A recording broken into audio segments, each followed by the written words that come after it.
very favorite tools. So as I do these live shows, I often get questions about my tools and I try to answer them as we go. I talk about them, I show them. Sometimes I have to pause and say, I'll come back to that question later. So I really wanted to do kind of a quick show here, just showing my favorite tools and why I love them and how they work.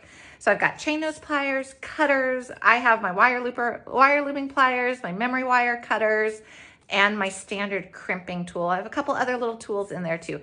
But these are basically everything I use for pretty much every project I do. Very, very rarely do I need to bring in a tool besides the ones I'm going to show you here today. So a quick note, this is a pre-record. I am taking care of something, so I couldn't be here live. I love being here live, but I couldn't be here live today. But we do have Eric and Michelle here who are there and can help answer any questions, pop up banners, provide links, all that good stuff. And Michelle is a great designer too, so she can answer some design questions too. But I will be back very soon doing lives again on Thursdays at 9 a.m. Pacific time here at Beadaholique. So a couple quick things. If you are new to this platform, welcome. We are, like I said, we're usually live. I'm not live today, but usually we're live and you can comment. I can see your comments. I can answer them live, which is great. Also, there's a couple features that I'd like to share with you real quick. If you're new, we have a little heart button. If you click on that, it gives me floating hearts. I'm not sure if everyone else can see those hearts, but I see them. It lets me know you like what you're seeing. There's a little arrow, which is a share icon, and there's a shopping bag. And the shopping bag is a super important icon because when you click on it, we basically pre-put in that shopping bag everything you're going to see in the show. So if you do want to click on the product listing, you want to see the price, you want to see the size, you want to see the color, all of that stuff, those technical details, they're right there in those listings. And so you can access them by clicking on that shopping bag, seeing everything in one place. And then you can also add it right to your shopping cart, which is awesome because you can also shop as we do these shows. So it's really fun to shop together, to play together, to design together. All right, I'm gonna flip my camera down so you can see my table, and these are my essential tools for, like I said, pretty much all my jewelry making. I think I don't have needles in here, but other than that, these are what I use to make 99% of all my projects. So in front of me here, I have all my favorite tools, and these I use for everything. Oh my gosh, these are my very favorites. I even have my camera held up a little higher so you can see my favorite beading mat, which I count as a tool too. It's a resource, it's something I use. So this is called a treasure mat, and it's got these little cubbies right here, which are great for organizing. So I love that, and it has a nice big work surface. All right, I'm gonna push my camera down a little bit so we can get just a little bit closer when we start to actually make some loops and do some stuff. So you see I've got a lot happening on my table. I'm gonna walk through one by one, but let's start with really what I consider my essentials, what I use for almost every project, and that would be the 4 tools right here. And if you've seen some of the lives, you know that these tools look familiar. These are my set that I use. So first off, we have 2 pairs of chain nose pliers. So a lot of times in jewelry making, you need at least 1 pair of chain nose pliers, and sometimes 2, like to open or close a jump ring. So I figured, why not have 2 actually very different pairs? And just looking at them, you can see how different their tips are. So this one is very narrow. So this is good to get into small, tight corners. It also goes to a really fine tip. It's very lightweight, which I love. This is a Zuron plier. And this is a really nice one for tucking your wire ends, which I'll show you once we start to make some loops. So these are a great fine nose plier. Now, I also have a heavier chain nose. Now these are my Wubbers, and this is the classic chain nose by Wubbers. You can see it has a nice smooth interior. Mine's a little dirty because I've been using it for so many years. This one is also smooth. They don't have any teeth to them because I find when it's got that serrated edge, it nicks my wire. So I like smooth. And so this one has a wider expanse, which is really nice for gripping things. It's also a heavier duty pliers, actually physically heavier, and I find it gives me more strength and is a bit more substantial when I'm working with heavier gauge wires or things like memory wire or wire forms. So I'm going to show you real quick what I mean. So this one I use for tucking my wire ends and getting into nice fine corners. And then this one I like to use for memory wire to turn my ends. So memory wire is a very stiff, strong wire that holds its shape. But what I like to do to finish it is make little loops. So to do that, I take my wubbers and I grab the tip and I bend it. And it's quite easy to bend with a really nice, strong pair of chain nose pliers. So that's what I like to use these for. Or if I'm doing like sun catchers or snowflake forms, these are great for turning the ends too, because if you've ever worked with those, you know that wire is really, really stiff and strong as well. So that's what I like to use these guys for. And then of course, if you're opening or closing a jump ring, it's great to have 2 pairs of pliers. You can do it with your round nose as well, but I do find that that can sometimes slip. So see how I like having the grip here? So I keep one stable and I twist one. And it's really easy to do. And because I have this nice big expanse on my wubbers, it was really easy to grip that. Okay, so those are my 2 pairs of chain nose pliers that I use for everything. Then I've got my cutters. These are a really nice pair of cutters. They're there in that shopping bag. You can see them. They go to a fine tip. So I like that for these guys as well. So I'm all about the fine tip. It just makes it so much easier to get into the different like recesses and where you've got some wire that you need to trim. So there's a nice blade right here. Very nice, and goes to a nice tip. And I've been using the same exact pair for years and years, and they still look and work great. So I like these. Okay, and then my very, very, very favorite tool of all, and I know Michelle probably right now is posting wonderful links, and for anyone who's joining us right now, we usually are live. I had something I had to take care of, so this is a pre-record. So unfortunately, I can't read the comments live and respond, but I know we've got Eric and Michelle in the background who are answering questions, popping up banners, and then don't forget that shopping bag icon is a resource for you. It has everything that you see here already in there, so you can learn more about them. Okay, 100% all-time favorite tool, my wire looping pliers. I love them. They've got a round nose and a concave nose. And so I use them in place of round nose pliers, and I use them to make simple wire loops and wrapped wire loops. I have this pretty little bead mix here. It's called Cranberry Bliss. And it's in that shopping bag too. But it has these cute little ladybug beads in it. And so what I'm going to do is I'm going to make a wrapped wire loop with my wire looping pliers.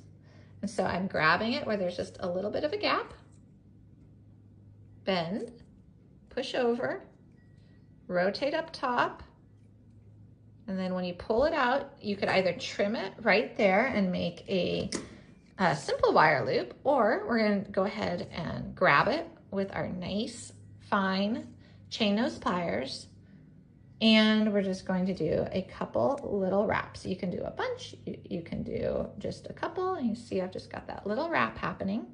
Now is where the fine tip of my cutters come in, because I like to just go right in there, trim it, and then go with my fine chain nose and tuck that wire end just so it looks really neat and tidy. Also, so it doesn't snag on anything. I don't want that to catch on a sweater, on my skin, anything like that. So there I have my little loop, and you were able to see a couple different tools in action. But what's also nice about the wire looping pliers is you'll see here, we can go ahead and put this on here. If I went further down the nose, like towards here, more towards the back, towards my hand, you can make a much bigger loop, and then you could do your wrappings from that. So you can do all sizes of loops with this one tool. So these are really my essentials. These are the 4 that I use most often for everything. So these guys get used every single day repeatedly, and they've all held up so well. So I can personally attest to the quality of them because I've been using these exact ones for years and years and years, and I make jewelry every day. So they are great. Okay, I'm going to show you now a couple other tools that I use a lot and that I really love as well. So over here, we have a pair of Xuron memory wire cutters. So we just talked about how memory wire is a really strong wire. And because it's so strong, it retains its coil shape, which is what we want. But what that means is you need a special cutter to cut it because it can nick your regular cutter. So if I was to take this pair of cutters here that I love and try to cut memory wire with it, what could happen, and I've had this happen before, is you end up with little dents. So you don't have this nice blade lining up like this. You've got little like pockets and dents and little holes essentially.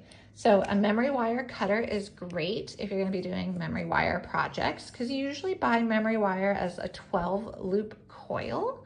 And so you're going to want to cut it down.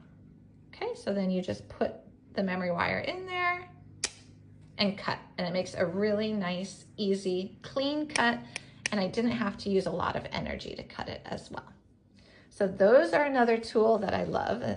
And then the last actually plier type tool, and then I have a couple other ones that I'm just going to show you as well, a bead stopper and twisted wire needles because they are so handy. This is a standard crimping plier. So if you're doing strung projects, beading wire, things like that, there are different crimping pliers to choose from. There's minis, there's ones that are for large crimp tubes and crimp beads. So I like to use a 2 by 2 millimeter crimp tube or a 2 by 1 crimp tube. Those are very standard and they work really well with most wires, most regular medium-sized wires for beading wire. So this plier here is for those standard size crimp tubes and crimp beads. So this has been a really handy one. I don't need 3 or 4 different ones of this. I kind of stick to just the standard size medium wires, like the, was it 0.015, and and then the 2 for the crimp tube. And I like crimp tubes better than crimp beads. Personally, I find them easier. So these are really great, handy, and all of the tools that you see here really are just kind of mid-range. These are not the uber expensive tools either. These are really nice. They're a great affordable price too. Okay, so those are like the essential pliers. So 6 different pliers lets you kind of do pretty much every single type of jewelry project that you would need that would require a plier. So those are great. And then I have a couple other tools I want to show you real quick. The first, actually, let me show you with this. I'm going to cut off a little bit of stretch cord. Okay, so that's just my opalon. So if you are doing a stringing project, whether it's with beading wire or stretch cord or whatever it may be, this is a super handy tool. You just place it onto your wire, your beading wire or your stretch cord, and it prevents your beads from falling off. And what's nice is it's removable. It doesn't damage your material at all. So you could always go back if you don't like how you started your design, take your bead stopper off, take off a few beads that were at the beginning, and then rebead them from that end. But this is super handy, definitely an essential tool. And then the last tool, and we've actually been talking about this a lot in our live classes, these are twisted wire needles. I use them for the Rapid Loom. If you watch the Rapid Loom class, I use them for kumihimo, I use them for stretch cord, and basically they're just a really fine needle. You get a huge pack of 50, and they are reusable, and it has this nice big eye, and that lets you put things like stretch cord or Eslon or Griffin silk easily through it. And then you just can go ahead and have a needle to slide your beads on. So we could just quickly and easily slide beads on using a twisted wire needle. Whereas if you just were trying to push the stretch cord through there on its own, it would be a lot more difficult. So those are my favorite tools. It's actually not a ton of them. I don't have 30 tools that I use on a regular basis. I really have these 6 that I use all the time, and I stick to them and I love them. So I hope this was helpful. I hope this kind of explained this if you're getting started with jewelry making or wanting to expand your jewelry making repertoire. Hopefully this gave some direction, because I know it can be a little overwhelming when there's so many different things to choose from and products out there. But these are my tried and true, and these are the ones you're going to see me using in most of the live classes. Again, if you want to learn more about them, they are there in that shopping bag. I'm sure Michelle has been putting up the banners. But click on that shopping bag. You can then click on the individual tools. You can learn more about them, see everything, see all the details, and then add them right to your shopping cart. All right, guys, this was fun. It was a little bit of a quick class because it was a pre-record, but I hope you enjoyed it. I'm gonna flip the camera back really quick so I could say goodbye. I'm gonna put these guys down. Another quick note about these, because I know I can't see the comments live because this is a pre-record. None of them are that heavy. I'm really kind of sensitive to the weight. I don't want a heavy tool. They all are very easy to work with. They've all got really nice like springs to them here, so you can see that. So very gentle on the hands as well, which is pretty important to me. All right, I'm gonna flip the camera back so I can say goodbye for this week. Well, thank you for joining me, everybody, on this show. I know it was a pre-record. I do love chatting with everyone. I'm sorry I couldn't see your comments live. I will be back really soon and can see them then. But I hope you have a wonderful rest of your week. We are here at Beadaholique doing these live classes every single Thursday at 9 a.m. Pacific time.